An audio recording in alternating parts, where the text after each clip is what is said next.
And now, the best 60-ish seconds of your week. And yes, I'm wearing the Phillies jersey again this week because it's Red October, to actually time for the Major League Baseball playoffs to get past the first round. And although we tape this on Thursday afternoon and don't yet know who ultimately wins the Milwaukee-New York Mets contest, we know that on Saturday, shortly after you watch the best 60-ish seconds, the Phillies will be taking on the winner of that series, and Red October begins, so we're all in for Philadelphia.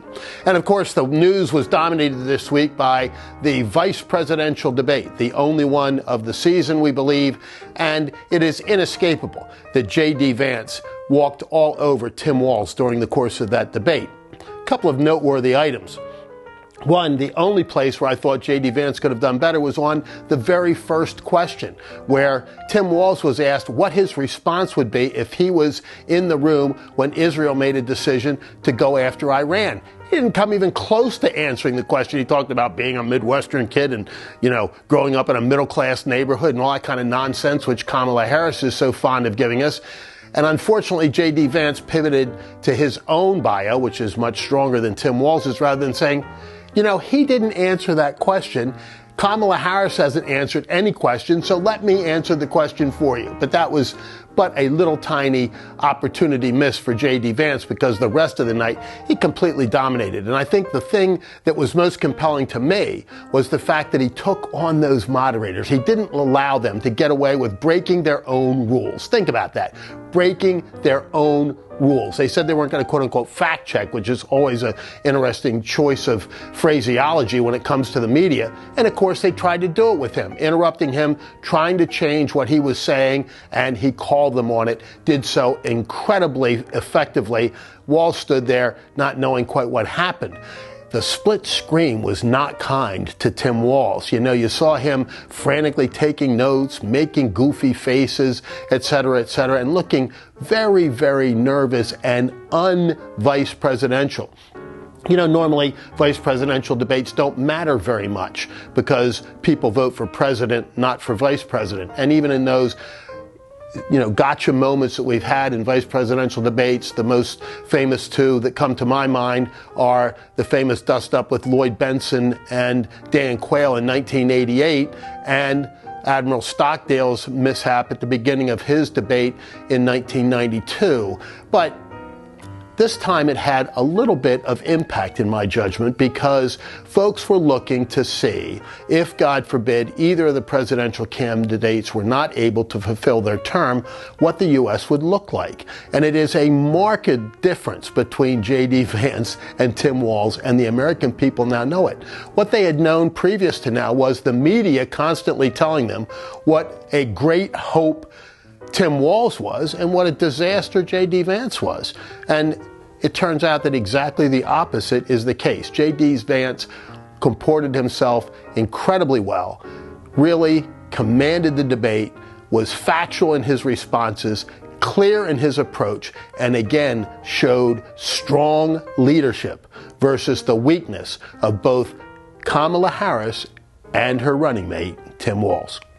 And in another display of strength versus weakness, we saw on the foreign front this week an attack on Israel directly from Iran, raining in on them ballistic missiles specifically targeted to try to obliterate infrastructure within Israel and weaken them in a variety of different ways. And as I've said many times and continue to believe, strength versus weakness is the underlying tone of this campaign for president here in the United States.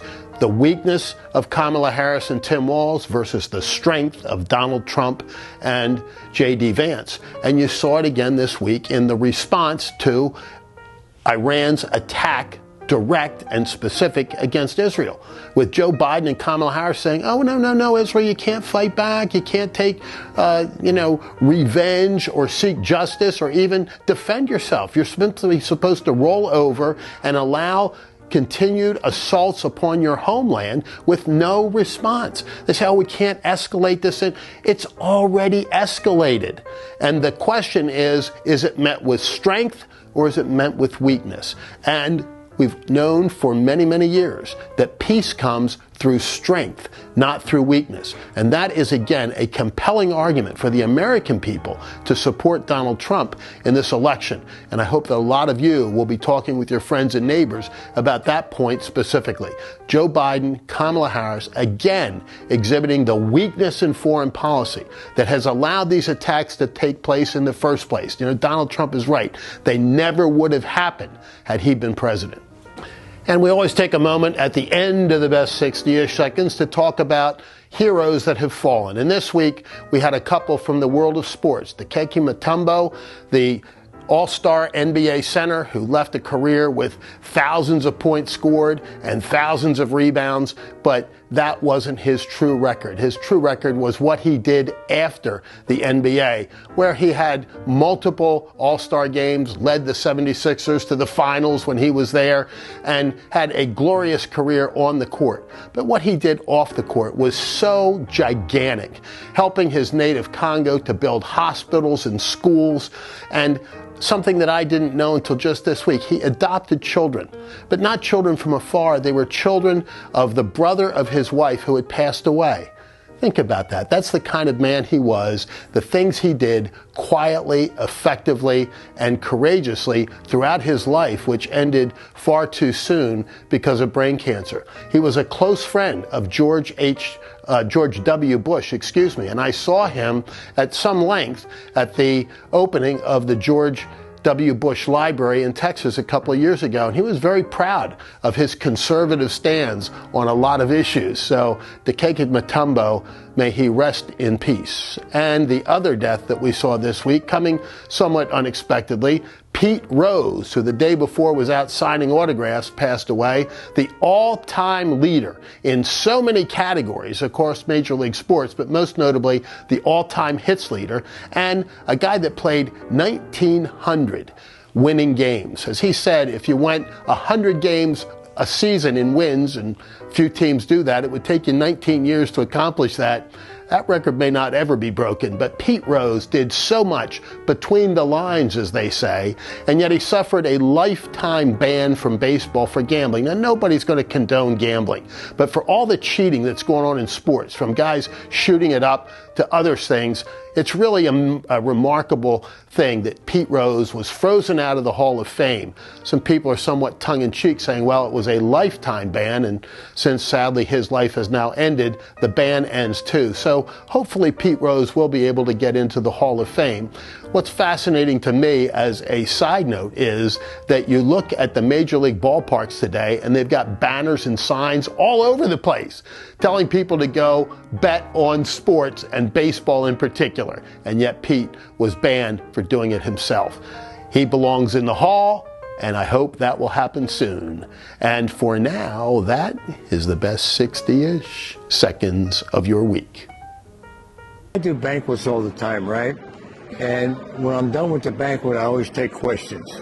And I was doing one about a month and a half ago, so I forgot where it was at. And the guy raised his hand and asked me a question.